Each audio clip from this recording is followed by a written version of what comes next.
Hey, this is Carl with Gaming on Batteries. This review, we're going to take a look at Sega Heroes for Android. It's also available on iPhone, but I don't have one of those. So, anyway, here we go. First of all, if anybody doesn't know me, I'm a real big fan of Bejeweled.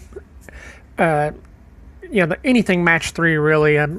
Back in the day, I was addicted to Bejeweled. It was one of the few shareware titles that I actually paid for, and because in the demo back then only gave you like 50 moves or 5 games or something.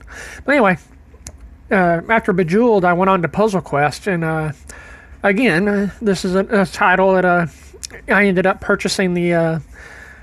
In this case, I initially got it on the PSP, but about a year or so later, I picked it up on Java phones, and it was quite different. It was a lot of fun. But today we're talking about Sega Heroes for Android. Now, first thing you'll notice with Sega Heroes is there's a lot of loot boxes, and you get 3 or 4 a day free. Or one you get every 4 hours. You get one once a day. Then there's another you collect. You complete various quests every day, and you get different items from that loot box. And this is a point that a lot of people have a problem with when you read reviews about Sega Heroes. All the loot boxes. Just to be clear, I've only spent I think $10 on this earlier this year, late last year, and that was money I earned through Google Ads. Google Opinion rewards. But out of pocket, I haven't spent anything. And the only reason I spent the money on Google Opinion rewards on this is because they don't give you any option to cash out other than spending the money within the Google universe. That got me like 3,000 gems or something, which is, I still have a ton of those because I don't really buy anything with them. And anyway, Sega Heroes kind of takes after Puzzle Quest as far as the what you're going to do. There's 2 different campaigns you can take on. One is each one has a different set of characters you can have. The one that right now, this is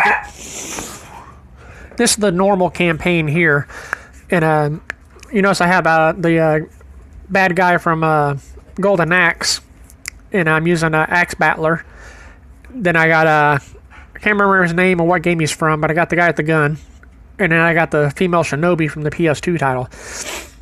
And normally I use there's a girl in this game from Jet Set Radio that I use. She replaces the guy with the gun there.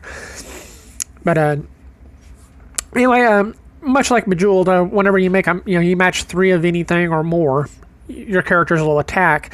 If you make a match of 4 or 5 or more, you'll get special icons on the gems.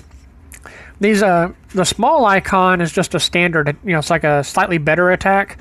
The really big icon on the gems, when you match that gem in a with at least 2 others, your character will do a super attack. Just like right there, that the shinobi chick, that was her one of her special attacks. Now you're also powering up a meter for each character, and when that's full, you can hit it, and they'll do another attack, which causes a lot of damage. Which, like the shinobi woman there, she just did that. That's how we won the last match. And basically, it's you're going around and you're fighting various characters in the Sega universe. Sonic character, like right here, we're fighting a couple of Sonic characters and a Golden Axe enemy. And as you match, as you can see, as you make matches, the characters will perform the appropriate move. And now, one thing is slightly different here is there's no way to heal your characters unless you bring a healer into the game or into the match with you. if you don't bring a healer with you in the normal campaign, and the daily quests, you can revive them via matching their colored gems. You got to match a lot to revive them, so try not to die. The daily campaigns are various challenges, and every day they change. Sometimes there's a challenge to be available on multiple days throughout the week. You can see what challenges are coming up and which challenges are. You can see the challenges coming up, the challenges that are current, and the challenges that have expired from the day before. So you can kind of get, and it'll tell you which days, like this challenge is available Sunday, Wednesday, Saturday, or Thursday and Sunday. So you can kind of plan. And what's unique about the daily challenges is a lot of them have certain characters. You have to use these characters. So like in this one, I'm using Axe Battler, Shinobi, the Shinobi woman, the guy with the gun, and then the bad guy from Shinobi. Well, in one of a daily challenge, I may not have any of those characters. I may have to use Sonic, Amy, Blaze from Streets of Rage, and another character. Maybe someone from Crazy Taxi. Which that's one thing, is there's a ton of characters here, and just makes me wish that Sega would come out with some new games using these sprites, because I mean it's obvious they put the work into it. If you like Match 3 games, grab this.